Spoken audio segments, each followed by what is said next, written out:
اللہ تعالیٰ نے قرآن حکیم میں فرمایا ہے کہ اقترب للناس حسابهم، فرمایا لوگوں کے حساب کا وقت قریب آ گیا، وہم فی غفلت معرضون، اور وہ ابھی بھی غفلت میں منہ پھیرے ہوئے ہیں۔ وقت حساب دینے کا آ گیا۔ جو نعمتیں زندگی بھر استعمال کی ان کے بارے میں پوچھا جائے گا کہ ان کے جواب میں شکر کتنا ادا کیا، ان کے جواب میں عبادت کتنی کی، ان نعمتوں کے ملنے کے بعد مزاج کے اندر تشکر کے جذبات کتنے پیدا ہوئے۔ یہ وقت قریب آ گیا، لیکن لوگ اس طرف متوجہ نہیں ہیں۔ وَهُمْ فِي غَفْلَةٍ مُعْرِضُونَ، وہ ابھی بھی غافل ہیں۔ غفلت اس کا لغوی معنی تو چھپانا ہوتا ہے، لیکن عرف عام میں کسی چیز کو نظر انداز کرنا، اعراض کرنا اور کسی چیز کی پرواہ نہ کرنا، اس کو غفلت کہتے ہیں۔ اصل بنیادی طور پر جو غفلت ہے نا، غفلت یہ دل کی بیماریوں میں سے ایک بیماری ہے، اور ایسی بیماری ہے جو بندے کو بے حس کر دیتی ہے۔ اس کے اندر سے احساس ختم ہو جاتا ہے۔ کچھ لوگ غافل ہوتے ہیں، یعنی پرواہ نہیں کرتے، لاپرواہی کرتے ہیں، تو کہتے ہیں یہ غافل ہو گیا ہے۔ گاڑی چلا رہا ہے ایک آدمی، صرف 3 منٹ کے لیے اگر وہ غافل ہو جائے، سفر اس کا 15-16 گھنٹے کا ہے، سمجھ لیں، مثال دے رہا ہوں، صرف 3 منٹ کے لیے اگر وہ گاڑی سے غافل ہو جائے اور سامنے توجہ نہ رکھے، گاڑی کے شیشے نہ دیکھے، پیچھے آنے والی ٹریفک کا لحاظ نہ کرے، تو کتنا بڑا نقصان ہوگا۔ لیکن اس نے کہا جناب 16 گھنٹے میں صرف 3 منٹ، تو یہ 3 منٹ کی غفلت بعض اوقات عمر بھر کا پچھتاوا بن جاتی ہے، عمر بھر۔ بعض چیزیں ایسی ہوتی ہیں جن کو لوگ معمولی سمجھتے ہیں، لیکن وہ بڑی مہلک ہوتی ہیں، سخت ترین بعض اوقات نقصان کر جاتی ہیں۔ ہلکی سی نیند آ گئی آپ کو گاڑی چلاتے ہوئے، مختصر سی، وہ اتنا بڑا نقصان کر جاتی ہے کہ انسان کہتا ہے یار میں تھوڑی دیر کے لیے سویا ہی تو تھا۔ ہمارے ہاں کچھ لوگ ایسے ہیں جو مستقل غافل ہیں، ان کی ساری زندگی غفلت میں گزر گئی، توجہ ہی نہیں کرتے، سمجھدار ہے، معاملہ فہم ہے، چیزوں کی اچھائی برائی سے آگاہ ہے، وقت کے تقاضوں کو سمجھتے ہیں، حالات کس طرح خراب ہوئے یہ بھی انہیں پتہ ہے، اور ٹھیک کیسے ہوں گے اس بابت بھی جانتے ہیں، لیکن کام شروع نہیں کر رہے۔ وجہ کیا ہے؟ غافل۔ خواتین ایک لفظ بولتی ہیں گھروں میں اکثر، اماں بھی بولتی ہے، بیوی بھی بولتی ہے، گھر کی بہت ساری خواتین ایک لفظ اکثر بولتی ہیں، وہ کہتی ہیں کہ آپ توجہ نہیں کر رہے فلاں چیز پر، آپ کی توجہ کی ضرورت ہے، یعنی فلاں معاملہ الجھا ہوا ہے، اگر آپ تھوڑی توجہ کریں تو توجہ کرنے سے یہ مسئلہ ٹھیک ہو سکتا ہے۔ یہ مسئلہ اتنا بڑا نہیں ہے، صرف آپ کی توجہ کی ضرورت ہے۔ یہ جو توجہ نہیں نہ ہوتی، اسی کو غفلت کہتے ہیں۔ جب انسان کسی چیز کے بارے میں پورا غور نہیں کر رہا ہوتا، کام کو ٹھیک طریقے سے سر انجام نہیں دے رہا ہوتا، تو اسی کو غفلت کہا جاتا ہے۔ ہمارے زمانے میں میں اور آپ اپنی ساری زندگی کے پیچھے جائزہ لیں، غور کریں کہ زندگی میں جتنے ہم نے مالی، علمی، روحانی نقصان کیے ہیں، اس میں نہ تو ہمارا ارادہ برا تھا، نہ ہم کسی وجہ سے غائب تھے، موجود بھی تھے اس جگہ، ارادہ بھی ٹھیک تھا اور مزاج کے لحاظ سے بد اخلاق بھی نہیں تھے، بد دیانت بھی نہیں تھے، برے بھی نہیں تھے، پھر بھی کامیابی کیوں نہیں ہو سکی؟ کامیابی اس لیے نہیں ہو سکی کہ ہمارا ارادہ بھی ٹھیک تھا، پروگرام بھی ٹھیک تھا، ارادہ بھی دیانتداری کا تھا، لیکن کام اس لیے نہیں ہو سکا کہ ہم نے کام توجہ سے نہیں کیا، ہم نے اس کو غفلت سے کیا ہے۔ بہت سارے نقصان ہیں، صرف ایک وجہ تھی کہ توجہ نہیں دی، غور نہیں کیا، نقصان ہو جاتا ہے۔ سارا سال ایک آدمی توجہ نہیں دیتا، غور نہیں کرتا، لیکن امتحان قریب آ گئے، پیپر دینے کا ٹائم آ گیا، وہ بڑا پریشان ہے، اسے نیند نہیں آ رہی، بھوک نہیں لگ رہی، کہیں دل نہیں لگ رہا، الجھا ہوا ہے۔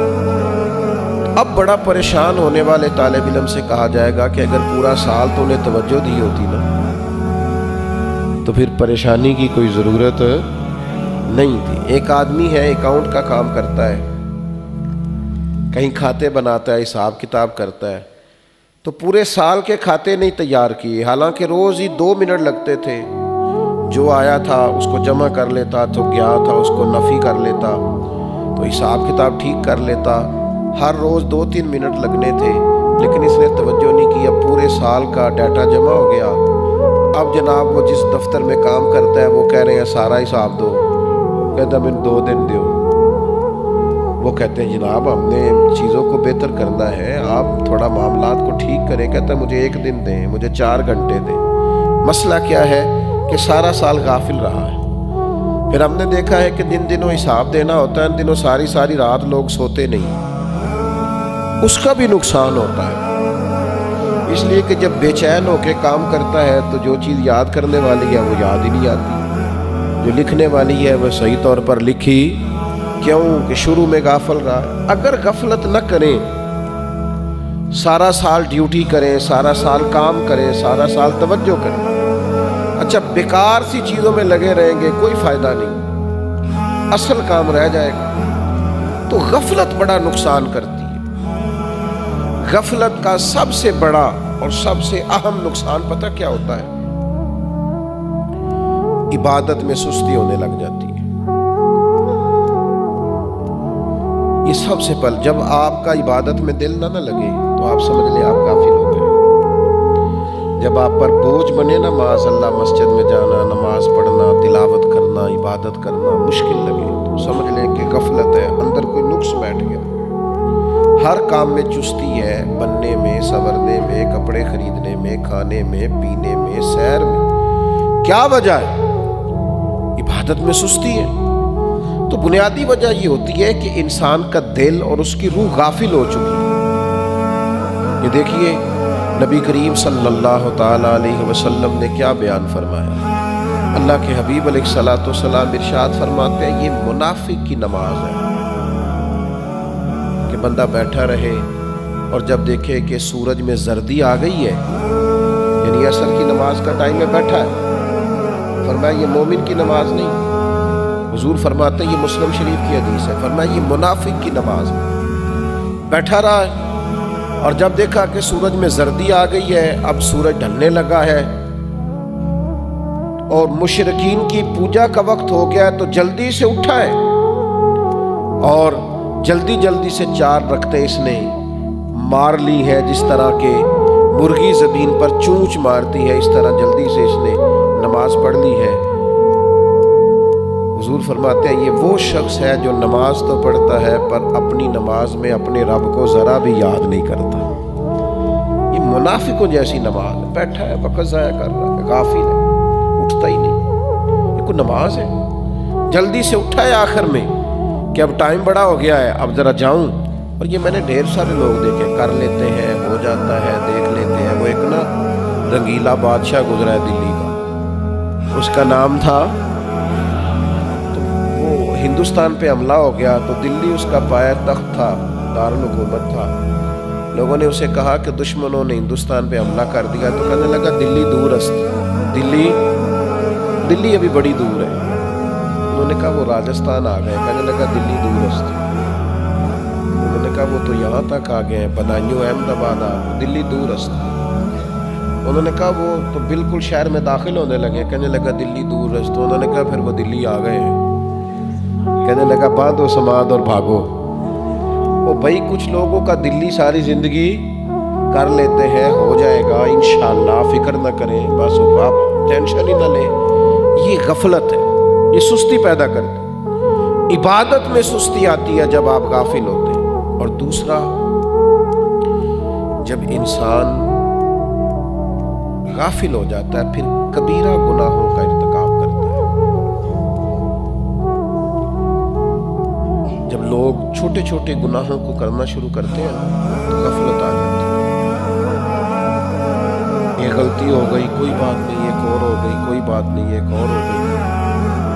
میں آپ کو مثال دیتا ہوں. جب ہم اسکول میں پڑھا کرتے تھے نا, یا مدرسے میں پڑھتے تھے, تو ایک چھٹی کر لیتے تھے اسکول سے تو ایک اور کرنے کو دل کرتا تھا. ایک اور کرنے کو دل, وہ روٹین خراب ہو گئی نا, ایک اور کرنے کو دل کرتا ہے. جب کوئی آدمی ایک نماز چھوڑ دیتا ہے پھر ایک اور چھوڑ دیتا ہے, معاذ اللہ ایک اور چھوڑتا ہے. آپ کو پتہ ہے یہ لوگ بہت زیادہ مسائل میں الجھ کیوں جاتے ہیں؟ ایک جھوٹ بولتے ہیں, پھر اس کو چھپانے کے لیے 2 جھوٹ اور بولتے ہیں, پھر اس کو چھپانے کے لیے 4 جھوٹ, پھر وہ مزاج ہی جھوٹ کا ہو جاتا ہے, پھر سچ کی عادت ہی نہیں رہتی. ایسے غافل ہوئے سچ سے, ایسے غافل ہوئے کہ پھر وہ جھوٹ ہی جھوٹ رہ گیا, بددیانتی رہ گئی. ہر وقت اس کو کوئی کہانی سنا, اس کو کوئی کہانی سنا. یہ جو تقویٰ ہوتا ہے نا, یہ باندھتا ہے انسان کے آگے. بندہ اتنا بڑا پرہیزگار ہوتا ہے کہ چھوٹی چھوٹی چیزوں کا بھی خیال کرتا ہے. سعدی شیرازی رحمۃ اللہ علیہ فرماتے ہیں کہ سیلاب اچانک نہیں آتے, پہلے دریا کے بند میں چھوٹا سا سوراخ ہوتا ہے, اگر اسے بند کر لیا جائے تو پھر وہ کھلا نہیں ہوتا, لیکن اگر وہ بند نہ کیا جائے, دریا کے بند میں جو شگاف پڑا تو پھر بڑا ہو جاتا ہے, پھر بڑا ہو جاتا ہے, پھر ایک ٹائم آتا ہے کہ وہ سارا توڑ دیتا ہے شگاف. تو چھوٹے چھوٹے گناہ پہلے لوگ کرتے ہیں, پھر وہ کبیرہ گناہوں کے مرتکب ہو جاتے ہیں. نبی کریم صلی اللہ تعالیٰ علیہ وسلم نے فرمایا مومن اپنے گناہ کو اس طرح دیکھتا ہے جیسے وہ کسی پہاڑ کے نیچے ہے. یہ پہاڑ ہے, ابھی میرے اوپر گر پڑے گا, ڈرتا ہے مومن. اور فرمایا منافق, فاسق اور فاجر اپنے گناہوں کو اس طرح دیکھتا ہے جیسے ناک پہ مکھی بیٹھی ہوئی, ابھی میں نے اڑا دینی ہے, کوئی مسئلہ ہی نہیں, اس کے لیے گناہ کوئی مسئلہ ہی نہیں, جرم کوئی مسئلہ ہی نہیں. یہ غفلت کی وجہ سے ہوتا ہے کہ بندہ کبیرہ گناہوں کا مرتکب ہو جاتا ہے. اور تیسرا پتہ نقصان کیا ہوتا ہے؟ انسان کی برائیوں میں رغبت ہو جاتی ہے. جب آپ غافل ہوتے ہیں نا تو برائیوں میں نے اپنے ایک بڑے پیار والے دوست کو ایک غلطی کرتے دیکھا, ایک کوتاہی کرتے دیکھا. آج آپ سے شیئر کر رہا ہوں. میں نے ان کو نا کسی کو گالی دیتے دیکھا, کہیں کونے میں سائڈ پہ تھا, میں نے وہ بات سن لی. تو میں نے وہ دن ٹائم وہ چیز نوٹ کر لی. میں نے کہا اصل ہوا کیا ہے اس بندے, بنیادی طور پر مسئلہ کیا ہوا؟ تو مجھے اندازہ ہوا کہ کسی ایسی مارکیٹ میں اٹھنا بیٹھنا شروع کیا ہے جہاں لین دین تھا. پہلے اس نے تھوڑا بہت باتیں اوپر نیچے کرنی شروع کی ہیں, جھوٹ بولنے شروع کی, پھر تھوڑا بہت معاملات کو خراب کرنا شروع کیا ہے. اب یہ کیفیت آئی ہے کہ وہ یعنی پہلے تو جملے اوپر نیچے ہوتے تھے, بعد میں کمی بیشی ہوتی تھی, خلاف واقعہ. اب یہ ہوا ہے کہ زبان بازاری ہو گئی ہے,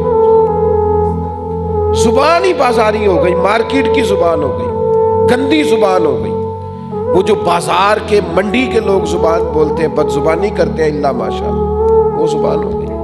تو یاد رکھیے گا بندہ برائیوں میں پورے طور پہ الجھ جاتا ہے, پھنس جاتا ہے, اسے احساس ہی نہیں ہوتا. ایک جرم کیا, پھر دوسرا, پھر تیسرا, پھر چوتھا, پھر پانچواں, پھر جرم پہ جرم, پھر جرم پہ جرم, پھر گناہ پہ گناہ, پھر خطا پہ ایک چھوڑی, پھر 2-4 چھوڑنے میں کیا حرج ہے. پھر لوگ اسی طرح الجھ جاتے ہیں. حضرت انس بن مالک رضی اللہ تعالیٰ عنہ ارشاد فرماتے ہیں فرماتے ہیں تم ایسے بہت سارے کام کرتے ہو جو تمہاری نگاہوں میں بال سے بھی زیادہ ہلکے ہیں۔ فرمایا اے لوگوں تم ایسے جرم کرتے ہو، ایسے گناہ کرتے ہو، یہ بخاری میں جو تمہاری نظر میں بال سے بھی زیادہ ہلکے ہیں، لیکن فرمایا ہم انہیں نبی پاک کے زمانے میں مہلک بیماریاں سمجھتے تھے۔ ہم سمجھتے تھے یہ خطرناک گناہ، یہ ہمیں لے ڈوبیں گے، لیکن آج آپ دیکھ لیں لوگ کیا کیا جرم کر رہے ہیں۔ ایک حدیث سناؤں آپ کو بڑی زبردست۔ نبی کریم صلی اللہ تعالی علیہ وسلم نے ارشاد فرمایا میری تمام امت کے گناہ اللہ تعالیٰ معاف کر دے گا، ساری امت کے گناہ بخش دے گا، سوائے اس بندے کے جس نے اپنا گناہ خود فاش کر دیا، جس نے اپنا پردہ خود کھول دیا۔ اللہ سب کے گناہ معاف کر دے گا، لیکن فرمایا کچھ یہ بخاری کتاب الادب کی روایت عرض کر رہا ہوں۔ حضور فرماتے ہیں بندے نے رات کو گناہ کیا، اللہ نے اس پہ پردہ ڈال دیا، پردہ پوشی کر دی، لیکن یہ ایسا بد نصیب ہے صبح اٹھ کے لوگوں کو خود اپنا گناہ بتا رہا ہے، میں نے یہ کیا، میں نے یہ جرم کیا۔ یہ لوگ بتاتے ہیں نا، قصے کہانیاں سناتے ہیں، جی ہم جب جوان ہوتے تھے یہ بھی کیا، تم نے کیا کرنا ہے، ہم نے تو معاذ اللہ بڑا شباب کباب دیکھا، فلاں کیا فلاں کیا۔ گناہ کا اظہار بھی گناہ ہے۔ ہمارے علماء نے لکھا ہے نماز قضا ہو جائے تو کسی کو بتاؤ نا میری قضا ہو گئی ہے، وہ بھی دلیر ہو جائے گا، وہ کہے گا اس نے نہیں پڑھی، قضا پڑھ لیا تو میں بھی پڑھ لیتا ہوں۔ حضور فرماتے ہیں ساری امت کو اللہ بخش دے گا سوائے اس شخص کے کہ اللہ نے تو رات اس کے جرم پر پردہ ڈالا تھا، اس نے سویرے اٹھ کے خود اپنا گناہ لوگوں کو بتا دیا، تو اس نے تو خود سزا طلب کی ہے، سزا مانگی ہے اس نے۔ تو یہ غفلت کا نقصان ہوتا ہے۔ ایک چوتھا نقصان بھی ہوتا ہے غفلت کا، بتاؤں آپ کو۔ جو لوگ غافل ہوتے ہیں نا وہ غیر ضروری کاموں میں مشغول ہوتے ہیں، بیکار کاموں میں لگتے ہیں۔ مجھے اب کچھ لوگوں کے موبائل چلانے پہ رونا آنے لگا ہے۔ مجھے لگتا ہے یہ بڑا قیمتی آدمی ہے، یہ بچہ بڑا قیمتی ہے، بڑا صحیح ہے، بڑا خوبصورت ہے، اللہ نے اسے بڑا نوازا ہے، لیکن اس نے اپنا سارا کیریئر تباہ کر لیا ہے، سارا مستقبل داؤں پہ لگا لیا۔ یہ غیر ضروری کاموں کے اندر مشغول ہو گیا ہے، غیر ضروری اور بیکار کام۔ سیانے بیانے بندے لطیفے سناتے ہیں، سمجھدار لوگ وہ ایسی بازاری گفتگو کرتے ہیں کہ جو ان کی شخصیت سے بالکل میچ نہیں کرتی، سارا دن ویڈیوز دیکھ رہے ہیں، سارا دن وقت ضائع کر رہے ہیں۔ اللہ کے پیارے رسول صلی اللہ تعالی علیہ وسلم نے ارشاد فرمایا فحش گوئی، گندی گفتگو، اور فرمایا لا حاصل بکواس، بیکار گفتگو، فرمایا یہ دونوں باتیں نفاق کی علامت ہے۔ جو فحش گفتگو کرے اور لا حاصل بےہودہ گفتگو کرے یہ منافقت کی علامت ہے، بیکار کاموں میں الجھ گیا۔ یہ ترمذی کی حدیث ہے۔ آپ کو تو چنیدہ کام کرنے چاہیے تھے، خاص کام کرنے چاہیے تھے۔ زندگی قیمتی بڑی ہے، آپ کو تو بہت زیادہ اسے اہمیت دینی چاہیے تھی، لیکن ہم پتہ نہیں کہاں الجھ گئے۔ میں نے ایک حدیث پڑھی ہے، بہت ساری روایتیں جب ہم پڑھتے ہیں نا تو وہ سب سے پہلے تو ہمیں بڑا پریشان کر دیتی ہیں کہ یار یہ تو بڑا نازک مسئلہ ہے، اس سے ہم کس طرح کر کے گزریں گے۔ یہ روایت ترمذی میں موجود ہے، ایک شخص کا نا انتقال ہو گیا تو دوسرے شخص نے اس کے بارے میں کہا جنتی ہے۔ لوگ کہہ دیتے ہیں نا جنتی روح ہے، جنتی آدمی ہے، ساری زندگی نیک کام کی۔ ایک شخص فوت ہو گیا، دوسرا کہہ رہا ہے کہ یہ جنتی ہے، تو پتہ ہے نبی کریم نے کیا فرمایا؟ فرمایا تو اس طرح کا دعویٰ نہ کر، شاید اس نے زندگی میں لا حاصل گفتگو کی ہو، بیکار بات کی ہو۔ کیا مطلب؟ حضور فرما رہے ہیں یہ لا حاصل اور بیکار باتیں کرنے والے لوگ جنتی نہیں ہوتے۔ آپ دیکھ لیں نوجوان بیٹھے ہیں ٹھٹھا کرنے کیے جا رہے ہیں، آپ دل لگی کریں منع نہیں، لیکن آپ نے اسے ہی منشور حیات بنا لیا، اسی کو زندگی بنا لیا، سارا وقت اسی پہ خرچ کر دیا ہے۔ فرمایا تو اسے جنتی نہ کہہ، ہو سکتا ہے کہ اس نے زندگی میں لا حاصل اور بیکار گفتگو کی ہو۔ تو میرے دوست، غفلت یہ 4 چیزیں انسان کے اندر لے آتی ہے اپنے آپ کو بچائے۔ غفلت پیدا کیسے ہوتی ہے؟ سب سے پہلے یاد رکھیں، غفلت ان لوگوں میں پیدا ہوتی ہے جو اپنے جاہل آباء و اجداد پر فخر کرتے ہیں، جو برادریوں پہ فخر کرتے ہیں، جو قبیلوں پہ فخر کرتے ہیں، ان پہ غفلت پیدا ہو جاتی ہے۔ وہ سمجھتے ہیں ہم تو کوئی بلا ہے، ہم تو کوئی چیز ہیں۔ کیوں ابو جہل غافل رہا؟ وہ کہتا تھا میں چودھری ہوں علاقے کا، غافل رہا ساری عمر۔ بڑے بڑے ذمہ دار، بڑے بڑے مالدار، یہ لوگ نہیں قبول کرتے دین، کیوں غافل رہتے ہیں؟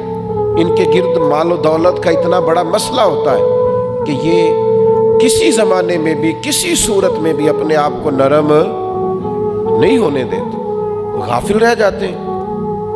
تو جو اپنے آباء و اجداد پر، برادریوں پر، قبیلوں پر ناجائز فخر کرے، قبیلے تو تعارف کے لیے ہوتے، وہ زندگی بھر غافل رہتا۔ اور دوسرا، جو لوگ خواہشات نفس کی پیروی کرتے ہیں نا، آرائیت من اتخذ الہہ ہواہ، کیا محبوب آپ نے اس شخص کو نہیں دیکھا جس نے نفس کی خواہش کو خدا بنا لیا ہے؟ جو لوگ نفس کی خواہش کی پیروی کرتے ہیں وہ بھی غافل ہو جاتے ہیں۔ نفس تو بچے کی طرح ہے، ایک بات مانیں گے وہ دوسری کہے گا، دوسری مانیں گے وہ تیسری کہے گا۔ نفس کی پیروی نہیں کرنی، رسول خدا کی پیروی کرنی، نبی کریم علیہ السلام کی پیروی کرنی ہے، قرآن و سنت کی پیروی کرنی، نفس کے پیچھے نہیں چلنا، اللہ رسول کے پیچھے چلنا۔ تو یاد رکھیے گا، یہ خواہشات نفس بھی انسان کو بہت زیادہ غافل کر دیتی ہیں۔ ایک اور چیز بھی بندے کو بڑا غافل کرتی ہے، یہ دنیا میں انہماک ہے نا۔ اب دنیا کمائیں، مال و دولت جمع کریں، منع نہیں، جائز مال جمع کرنا چاہیے۔ نبی پاک علیہ السلام اس بات کی تلقین فرماتے ہیں کہ اپنے بچوں کے لیے اگر کوئی کچھ جمع کرتا ہے تو منع نہیں ہے۔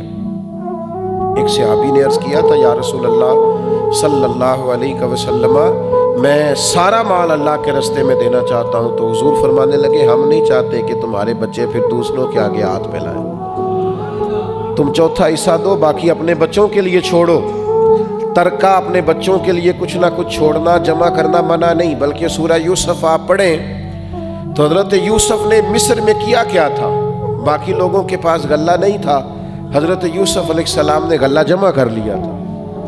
تو وہ جمع کرنے سے ہی فائدہ ہوا تھا، جمع کرنا منع، اس سے دل لگا لینا منع ہے۔ لوگوں کا نا پیسوں سے دل لگ جاتا ہے۔ میں نے بہت پہلے کہا تھا، پھر کہتا ہوں، میں کچھ خاص دوستوں کو جانتا ہوں، 2-4 میرے کلاس فیلو ہیں اور ان سے بڑا پیار کا تعلق ہے، تو ان کے سامنے بھی اکثر میں کہتا ہوں، میں ان سے کہتا ہوں کہ تمہاری جیب میں پیسے ہوں تو تمہاری صحت بھی ٹھیک رہتی ہے، اور اگر پیسے نہ تو تم بیمار سے لگتے ہو، تمہاری صحت ٹھیک ہے۔ یعنی کچھ دوست ایسے ہیں، ان سے کبھی ملاقات ہو نہ پوچھے نا کیا حال ہے تو وہ شکر بڑا انوکھا ادا کرتے ہیں، کہتے شکر ہے جی اللہ جیڑے حال چ رکھے، اے شکر ہے، صحیح درجہ جی، اے شکر ہے جی اللہ، یعنی کہنا چاہ رہے ہیں میں بڑا اوکھا پر شکر ہے۔ بھئی یہ کوئی شکر ہے؟ شکر تو آپ کے وجود سے ظاہر ہو کہ الحمدللہ شکر ہے، بڑا دیکھو نا ہم بھی شکر ادا کرتے ہیں، اور اس طرح شکر ادا کرتے ہیں کہ خدا جانے بلندی ہے کہ پستی، پر جہاں میں ہوں وہاں کوئی نہیں ہے۔ تو آپ کا رواں شکر ادا کریں نا، مزہ لینا۔ اب یہ کیا بات ہوئی کہ بس شکر ہے جی اللہ جڑے حال چ رکھے، یہ کون سا شکر ہے؟ یہ تو ناشکری ہے۔ تو ان سے کبھی کبھی پوچھے نا جی کیا حال ہے تو کہتے بس دعا کرو۔ اے جدوں دا مہینہ چڑھیا ہے نا، دکان تے گاہک بھی کوئی نہیں چڑھیا، دعا کرو، بڑے پریشان، بڑی حالت خراب۔ تو میں کہتا ہوں چل کوئی بات نہیں، تھوڑا صبر کر۔ جن دنوں روز دکان پہ گاہک چڑھتے تھے تب تو نے کبھی نہیں کہا تھا کہ کوئی شکر کا طریقہ بتائے، تو پریشان ہے۔ تو یہ کیا ہے؟ یہ دولت کی محبت ہے۔ دولت سے عشق نہیں کرنا، عشق تو اللہ رسول سے کرنا ہے، دولت سے پیار نہیں کرنا۔ وہ حضرت مجدد الفسانی رحمۃ اللہ علیہ ایک بڑی خوبصورت مثال دیتے ہیں، فرماتے کشتی دریا میں رہے تو تیرتی رہتی ہے، لیکن اگر دریا کا پانی کشتی میں آ جائے تو کشتی ڈوب جاتی ہے۔ فرماتے ہیں دولت جیب میں رہے تو ٹھیک ہے، دل میں آ جائے تو ڈبو دیتی ہے۔ اسے دل میں نہیں رکھنا، جیب میں رکھو کوئی حرج نہیں، لیکن اس سے پیار کرنا، اس سے دل لگا، اللہ نے کہا ہے نا قرآن مجید میں، فرمایا الہاکم التکاثر حتی زرتم المقابر، فرمایا تم لوگوں کو زیادہ سے زیادہ جمع کرنے نے غافل کر دیا، حتی زرتم المقابر، یہاں تک کہ تم قبروں میں چلے گئے لیکن پیسے جمع کرتے رہے، مرتے دم تک مال اکٹھا کیا، مرتے دم تک۔ حضور فرماتے ہیں انسان کہتا ہے مالی مالی مالی، میرا مال میرا مال میرا مال، فرمایا تیرے صرف 3 مال ہیں، ایک جو تو نے کھا لیا، ایک جو پہن کے بوسیدہ کر دیا، تیسرا جو اللہ کے رستے میں خرچ کر کے آخرت کے لیے ذخیرہ کر دیا، باقی تو وارثوں کا ہے۔ ہتھی بکی مٹی پاندے تے ہاتھ نہیں لاندے ڈر دے، وہ جنہ لے تو پاپ کمائے وہ کتھے نہیں تیرے کر دے، اب بتا نا کدھر ہے وہ جن کے لیے تو جرم کرتا رہا۔ تو بھائی یاد رکھنا مال کا پیار غافل کر دیتا ہے، اور مشکات میں حدیث ہے، اس کو کبھی آپ لکھ لیں تو بڑا مزہ دے۔ حضور فرماتے ہیں جو شخص بھی دنیا سے پیار کرتا ہے نا وہ اپنی آخرت کو نقصان پہنچاتا ہے، جو بھی دنیا۔ کبھی کبھی نا ایک بات دیکھتا ہوں تو میں اس کا بڑا مزہ لیتا ہوں۔ حضرت مولا علی شیر خدا رضی اللہ عنہ، یعنی حضرت علی شیر خدا کا نام لیں تو دل میں جذبہ پیدا ہوتا ہے۔ سناؤ اپنے بچوں کو قصے خیبر و خندق کے، کہانی سن کے حیدر کی دلوں سے ڈر نکلتے ہیں۔ میں کبھی کبھی سوچتا ہوں کہ اتنا بڑا آدمی عمر گزاری، بڑے دانا تھے، اپنی دانائی لوگوں کو علم سکھانے میں لگائی، اپنی دانائی انہوں نے مار کے فتح کرنے میں لگائی، اپنی دانائی، سمجھدار تھے، دانا تھے، اپنی دانائی انہوں نے مملکت اسلامیہ کو ترقی دینے میں لگائی۔ کمال ہے نا، کمال، بڑے دانا تھے، پیسے کمانے کے بھی سارے طریقے آتے تھے، ایک منٹ کے لیے اپنی دانائی اس کام میں نہیں لگا۔ جب امیر المومنین تھے تو کوفے کی جامع مسجد کے باہر اپنی زیرہ لے کے کھڑے ہو گئے، فرمانے لگے کوئی میری زیرہ خرید لے، اب نہ میری تامد اتنی پرانی ہو گئی ہے کہ پیبند لگنے کی بھی جگہ نہیں، تو یہ زیادہ پرانی نہ ہوتی تو میں نے زیرہ نہیں بیچنی تھی، میرا دل کرتا ہے قربان جاؤں اس ادا پر کہ یہ کیا شان بے نیازی ہے کہ اس طرف ہمارے سارے دکھ ہی پیسوں سے وابستہ ہیں، پیسے کوئی نہیں، پیسے کوئی نہیں، پیسے، ساری تکلیفیں ہی اس سے وابستہ ہیں، ساری آزمائشیں، اور یہ وہ لوگ تھے جنہیں سارا ہنر آتا تھا، لیکن وہ ہنر انہوں نے رب رسول کو راضی کرنے میں لگایا، مال جمع کرنے میں لگایا نہیں۔ تو میرے عزیز یاد رکھیے گا کہ یہ غفلت کا نقصان ہوتا ہے کہ انسان دنیا کی محبت میں محو ہو جائے۔ ایک صحابی ہے حضرت سعید بن عامر رضی اللہ تعالیٰ، حضرت عمر فاروق رضی اللہ تعالیٰ عنہ نے ان سے کہا کہ میں آپ کو ایک صوبے کا گورنر بنانا چاہتا ہوں۔ ابن الجوزی علیہ رحمہ نے لکھا ہے، کہنے لگے عمر میں یار گورنری والا نہیں، فقیر فاقہ مست آدمی ہوں، مجھے نہ گورنر بنائے، لیکن حضرت عمر نے اصرار کر کے صوبے کا گورنر بنا دیا۔ جناب عمر فاروق رضی اللہ تعالیٰ عنہ کا طریقہ تھا کہ کچھ عرصے کے بعد جا کے نا گورنروں کی خبر گیری کرتے تھے، کچھ عرصے کے بعد تشریف لے گئے تو جا کے پورے علاقے کے لوگوں کو جامع مسجد میں جمع کیا، فرمایا بتاؤ کوئی گورنر کی شکایت تو نہیں؟ انہوں نے کہا جی 4 شکایات ہیں گورنر صاحب۔ پہلی شکایت تو یہ ہے کہ گورنر صاحب جب شروع میں گورنر لگے تھے نا تو فجر کی نماز پڑھ کے جامع مسجد میں بیٹھ جاتے تھے، لوگ اپنے مسائل سناتے تھے، اب کچھ عرصہ ہو گیا ہے 9-10 بجے دن چڑھے آتے ہیں۔ دوسری شکایت یہ ہے کہ گورنر صاحب صرف دن کو ملتے ہیں، رات کو کام پڑ جائے تو ملاقات نہیں ہوتی۔ تیسری شکایت یہ ہے کہ مہینے میں ایک دن یا ہفتے میں ایک دن ملتے ہی نہیں کسی سے۔ اور چوتھا ہمارا اعتراض یہ ہے کہ کبھی کبھی روتے ہیں تو اتنا روتے ہیں کہ بے ہوشی ہو جاتے ہیں۔ وہ آپ نے دیوانہ سا آدمی گورنر بنا دیا ہے، کسی آپ سنجیدہ آدمی کو بنائیں۔ تو حضرت عمر فاروق رضی اللہ تعالیٰ نے سعید بن عامر سے کہا کہ آپ سوالوں کے جواب دیں۔ فرمانے لگے میں نے تو عرض کیا تھا کہ مجھے نہ لگائیں، آپ نے اصرار کیا ہے۔ فرمایا چلو پھر بتاؤ، پہلا اعتراض تم پر یہ ہے کہ تم فجر کے بعد نہیں بیٹھتے، لوگوں کے مسائل سننے کے لیے دیر سے آتے ہو۔ تو حضرت سعید بن عامر رضی اللہ تعالیٰ نے پہلا ہی جواب دیا کہ لوگ رو پڑے۔ آپ فرمانے لگے میں غریب آدمی ہوں، گھر میں ملازم اور خادم نہیں رکھ سکتا، بیوی میری بیمار ہو گئی ہے، سالوں اس نیک بخت نے میری خدمت کی ہے، اب وہ بیمار ہے۔ میں سویرے اٹھتا ہوں، پہلے گھر میں جھاڑو لگاتا ہوں، پھر ناشتہ تیار کرتا ہوں، پھر اسے کراتا ہوں، پھر خود کرتا ہوں۔ کام کاج کرنے میں مجھے دیر ہو جاتی ہے، اس لیے 8-9 بج جاتے ہیں۔ پہلے جواب پر ہی لوگ پریشان ہیں۔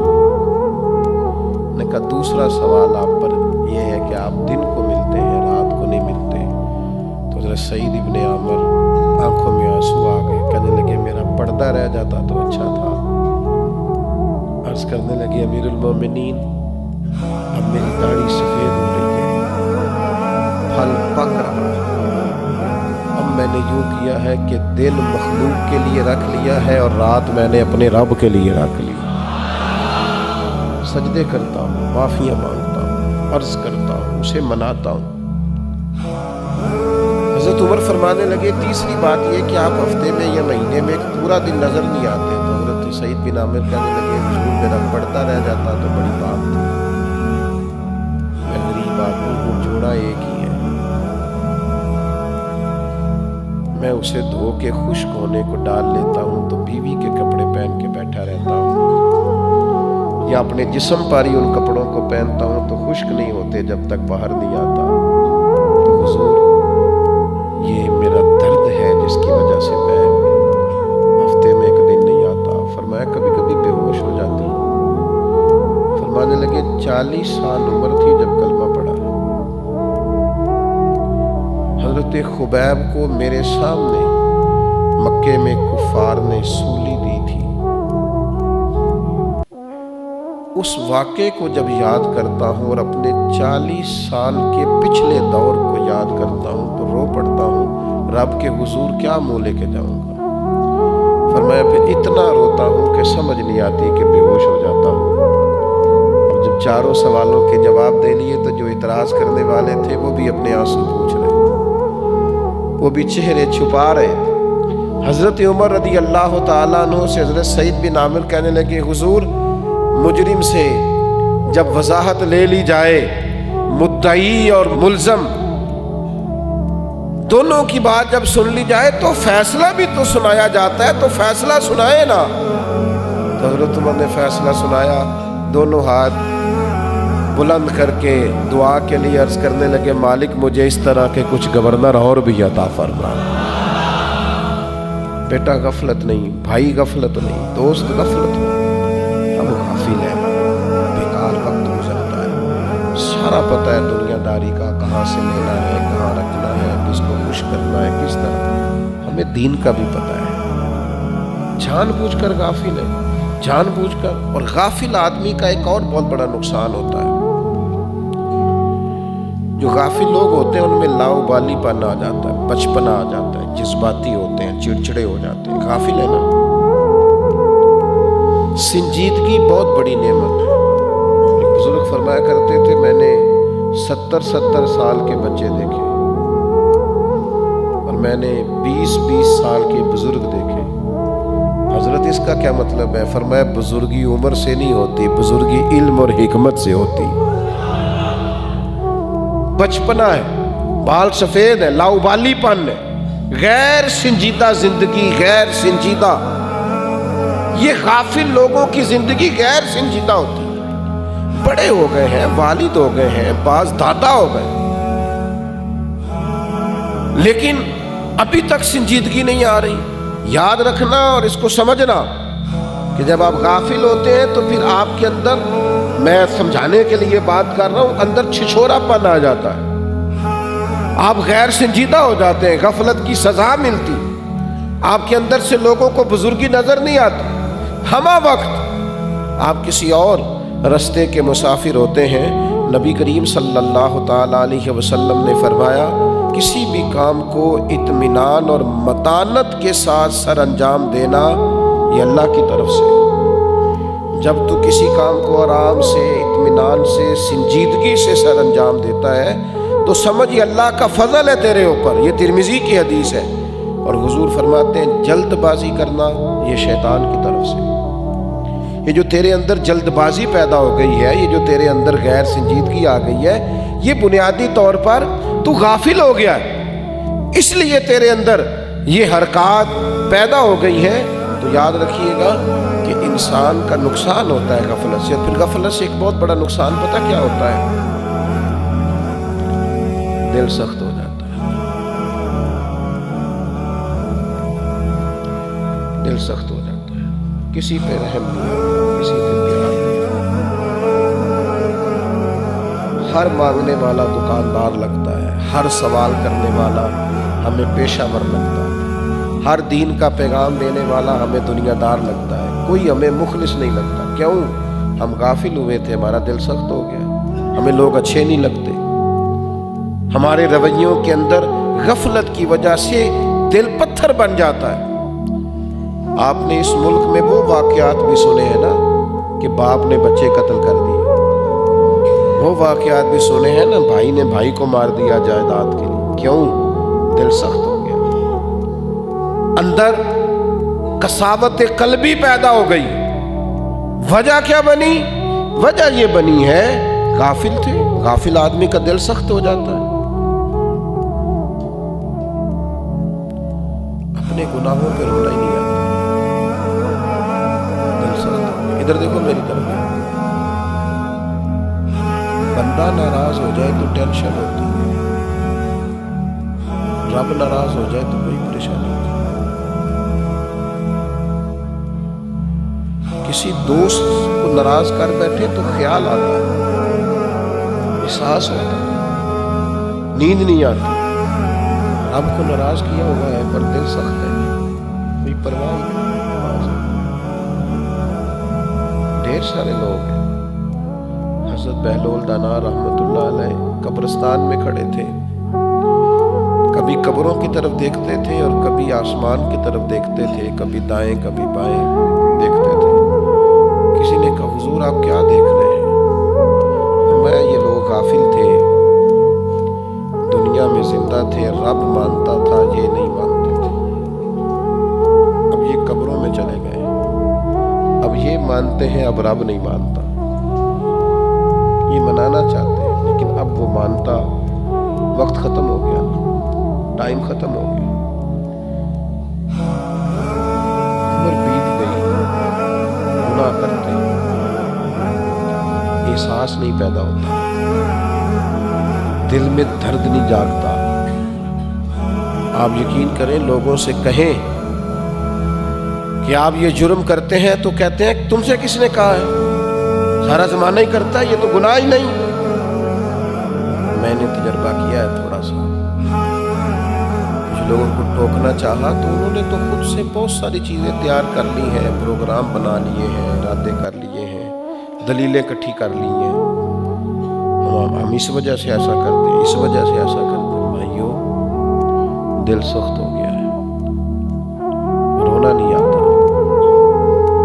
میں نے وہ لوگ دیکھے ہیں جن کا کوئی چھوٹا سا نقصان ہو جائے نا تو رو پڑتے ہیں، لیکن اللہ کی ناراضگی پر رونا، میں بڑی خاص بات کرنے لگا ہوں، اسی پہلو پر، اس نقطے پر چند باتیں کر کے میں نے بات ختم کر دینی ہے۔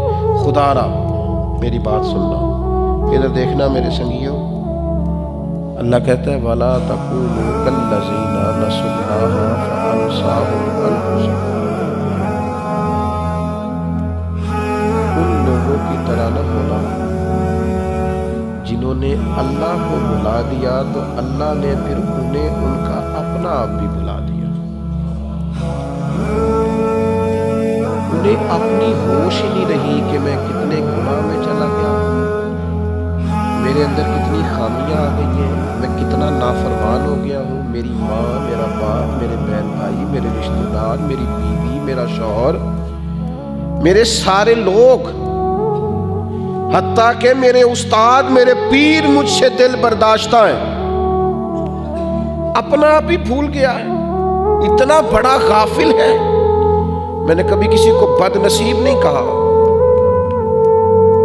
میں کم نصیب کا لفظ بولتا ہوں، میرے حضرت بھی کم نصیب فرماتے تھے علیہ رحمہ۔ آج کہنے لگا ہوں بد نصیب لوگ ہیں، بد نصیب، جنہیں ہر چیز پہ رونا آتا ہے لیکن اپنے گناہوں پہ رونا، کسی سے 4 پیسے مانگنے ہو تو ظالم رو پڑتا، بچہ تھوڑی دیر کے لیے بگڑ جائے تو رو پڑتے، فلانے نے مجھے عزت نہیں دی تو رو پڑتے ہیں، لیکن اپنے گناہوں اور غلطیوں پہ رونا یہ کافی لوگ ہیں۔ نبی پاک علیہ الصلوۃ والسلام نے فرمایا اگر اللہ کے خوف سے تیری آنکھ سے اتنا بھی آنسو کا قطرہ نکل آئے نا جتنا مکھی کا پر ہوتا ہے، تو تیرا دوزخ میں جانا اتنا ہی مشکل ہے جیسے بھینس کے تھنوں سے نکلے ہوئے دودھ کا دوبارہ تھنوں میں جانا مشکل ہوتا ہے۔ لیکن اتنا تو رو، اتنا تو رو لے، اتنا تو رو۔ حضرت خواجہ باقی باللہ رحمۃ اللہ علیہ کے پاس ایک شخص نے آ کے کہا تو حضور مجھے اپنی غلطیوں پہ رونا نہیں آتا، باقی ہر چیز پہ رونا آتا ہے۔ تو فرمانے لگے پھر اسی پر رو لے کہ اللہ نے تیرا دل سخت کر دیا، اسی پہ رو لے۔ لوگوں کو احساس ہی پیدا نہیں ہوتا، اپنے گناہ کے معاملے میں لوگ اس قدر زیادہ آزمائش کا شکار ہو جاتے ہیں۔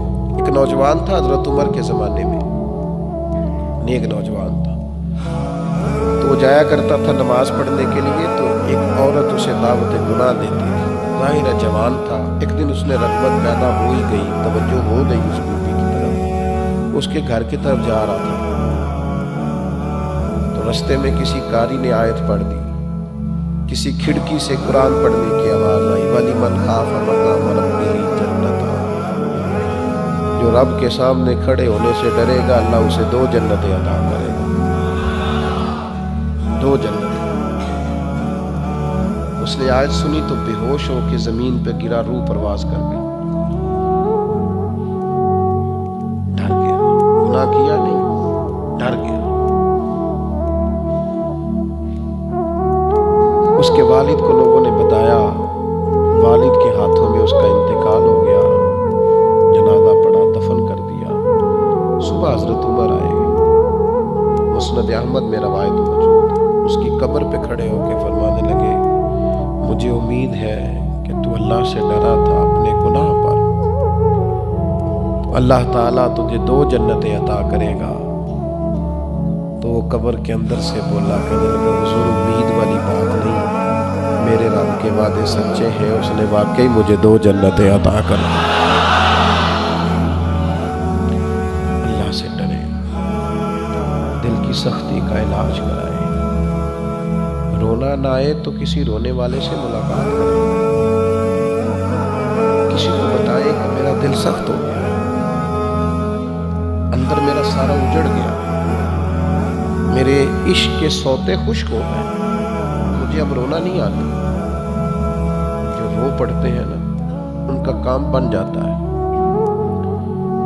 کوئی بچہ چھوٹا سا رو پڑے نا تو ماں کو پیار آ جاتا ہے، نہیں نہیں میرا پتر، نہیں نہیں میرا بیٹا، میرا پیارا، باپ کو پیار آ جاتا ہے، نہ نہ میرا بیٹا، یہ تو میرا مطلب ہی نہیں تھا۔ تو بندہ رب کے سامنے رو پڑے تو وہ حضرت سعدی شیرازی نا مہمان نواز بڑے تھے،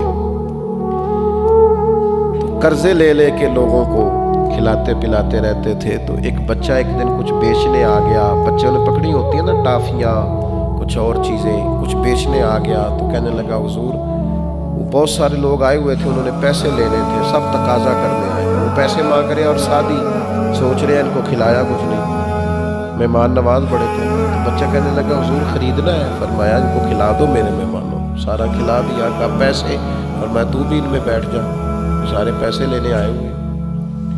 تو بچہ رو پڑا، کہنے لگا میں تو یتیم ہوں، میرا والد میری تو بہنیں، میری ماں، میرے بھائی انتظار کر رہے ہیں، میں نے تو کھانا لے کے جانا ان کے لیے۔ رو پڑا تو حضرت سعدی کا ایک مرید آیا نذرانہ لے کے، حضور یہ کچھ قبول کر لیں۔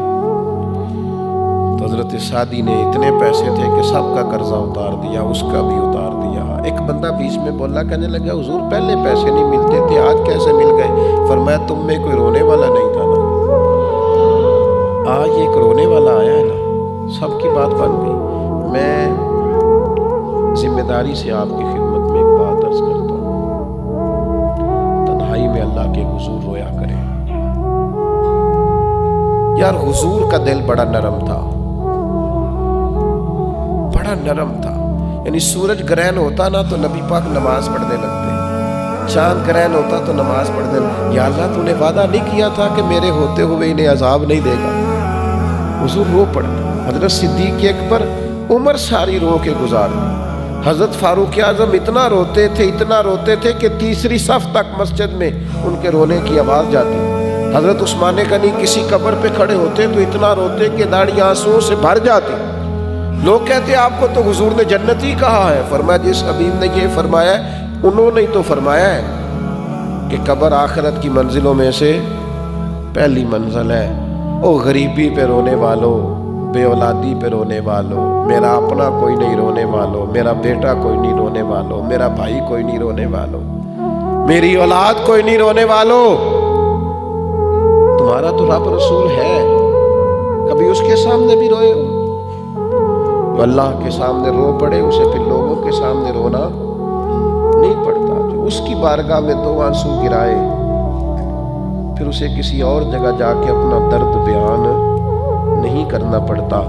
اللہ کے حضور جھکے، غفلت سے نکلیں، اپنی زندگی کو بدلیں، تنہائی میں رب کے حضور حاضر ہو۔ اب پتہ کیا دل کرتا ہے کہ کوئی اپنا ملے نا، کوئی درد والا ملے، کوئی سوز والا ملے، کوئی نہ بات سمجھنے والا ملے، اس کے پاس بیٹھے تو بات کوئی نہ ہو، تھوڑا سا وہ روئے اور تھوڑا سا ہم روئے، یعنی دل کرتا ہے ہم سامنے ہوئے۔ لوگ جو بچھڑ گئے نا آہستہ آہستہ، کبھی میں پلٹ کے دیکھتا ہوں تو ڈھیر سارے اساتذہ دنیا سے اٹھ گئے، قبلہ صاحب تشریف لے گئے، والدہ چلی گئی، والد چلے گئے، آہستہ آہستہ لوگ چلے گئے۔ تو کبھی کبھی دل کرتا ہے پتہ نہیں تھا کہ پھر دنیا خالی ہو جائے گی، اور وہ جو قیمتی لوگ تھے جن سے کوئی دل کی بات کنو حال سناواں دل دا، کوئی محرم راز، کوئی رازدار نہیں ملتا جس کے پاس بیٹھ کے صرف انسان آنسو۔ اب تو آپ ویسے رو پڑے تو اس کو بھی لوگ بیچتے ہیں نا، پیر صاحب رو پڑے، لیکن اب دل کرتا ہے ہن سامنے ہوئے، دل درد سنا کے روا بھائی کچھ وقت اللہ کے حضور۔ قبر جو ہے نا یہ اپنی ہے۔ مجھے پتا ہے میں اپنے ابا کی قبر پہ، اماں کی قبر پہ کتنا جاتا ہوں، اور آپ کو بھی پتا ہے۔ ہمیں علم ہے کتنے لوگ ہم سے جدا ہوئے اور پھر ہم نے کتنی ان کی ضرورت محسوس کی، ہمیں پتا ہے۔ بس قبر اپنی ہے، جانا اپنے ہیں، بچے تو اپنے اجروں میں چلے جاتے ہیں، ان کی تو اپنی ضروریات بن جاتی ہیں، دوست تو اپنے کام لگ جاتے ہیں۔ بلکہ ملا رومی کہتے ہیں کچھ لوگ تو انتظار کر رہے ہوتے ہیں کہ سیٹ کب خالی ہوگی اور میری باری آئے گی، پیچھے لائن لگی ہوئی ہوتی ہے۔ ایک بندہ جاتا ہے تو 100 200 400 4000 درخواستیں آ نہیں جاتی کہ یہ سیٹ خالی ہے۔ تو بہت لمبی ہو گئی میری بات، بس آپ کو ایک نقطہ سمجھانا چاہتا ہوں کہ غفلت سے بچ جانا، نقصان اٹھاؤ گے۔ اپنا نفع یہ ہے کہ اپنے رب سے جڑ جاؤ، حضور کی بارگاہ میں حاضر ہو جاؤ کہ جو کچھ ہم کر رہے ہیں صرف اپنا نقصان کر رہے ہیں، دن بدن ہمارے لیے مسائل بن رہے ہیں، دن بدن، اور صرف میں اور آپ ہی نہیں غافل، بڑے بڑے لوگ غافل ہیں، بڑے سیانے ہیں، سمجھدار ہیں، باتیں بڑی آتی ہیں، نماز کا ٹائم آتا ہے تو چھپتے پھرتے، عبادت کا ٹائم آتا ہے تو کہیں کھو جاتے ہیں، تو یہ غفلت ہے، اپنے آپ کو غفلت سے بچانا ہے۔ 3 گزارشات آپ کی خدمت میں کرنی ہے۔ ایک میری آپ سے آج اپیل ہے، ہر روز رات کو سارے دن کی معافی مانگ کے سویا کریں۔ کوئی پتہ نہیں آنکھ کھلے گی کہ سارے دن کی، اور اکیلے بیٹھ کے معافی مانگیں اور رب سے جڑیں۔ دوسری میں آپ سے اپیل کرتا ہوں، خدا را اپنی ذمہ داریوں کا احساس کرنا شروع کریں، وہ جو ہماری دینی ذمہ داریاں ہیں۔ اپنی نمازیں پوری کریں، وقت پہ نماز پڑھیں۔ اگر آپ کے ذمہ زکوٰۃ ہے، صدقات ہیں، حج ہے، کوئی اور دینی فریضہ ہے تو اسے وقت پہ ادا کریں، اسے لیٹ۔ تیسرا میں آپ سے عرض کروں گا، یہ میری بات اپنے دل کی تختی میں لکھنی ہے، بالخصوص جو لوگ میری بات کو زیادہ محبت سے سنتے ہیں ان کو آج اپیل کروں گا کہ یہ بات آپ نے ماحصل سمجھنی ہے۔ اس ساری گفتگو کا نچوڑ ہے، آپ نے یہ سنو، آپ نے کسی کی دنیا کے لیے اپنی آخرت کو خراب نہیں کرنا، کسی کی دنیا کے لیے اپنی آخرت کو خراب، کسی کی دنیا کے لیے، اپنے بچوں کی دنیا کے لیے اپنی آخرت کو خراب نہیں کرنا، اپنے بہن بھائیوں کی دنیا کے لیے اپنی آخرت کو خراب، اپنے دوستوں کی دنیا کے لیے اپنی آخرت کو خراب، اپنی آخرت خراب نہیں کرنا قطعاً۔ کسی کی دنیا ٹھیک ہو رہی ہے اور آپ کی آخرت تباہ ہو رہی ہے، کسی کے پاس مال آ رہا ہے اور آپ کے لیے جہنم کا ایندھن آ رہا ہے۔ کسی کی دنیا کے لیے اپنی آخرت کو کبھی خراب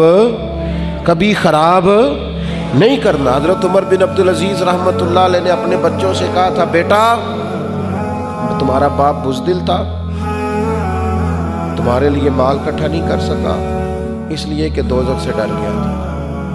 اگر میں دلیر ہوتا، دوزخ سے نہ ڈرتا تو تمہارے لیے جائز ناجائز بڑا کچھ جمع کرتا۔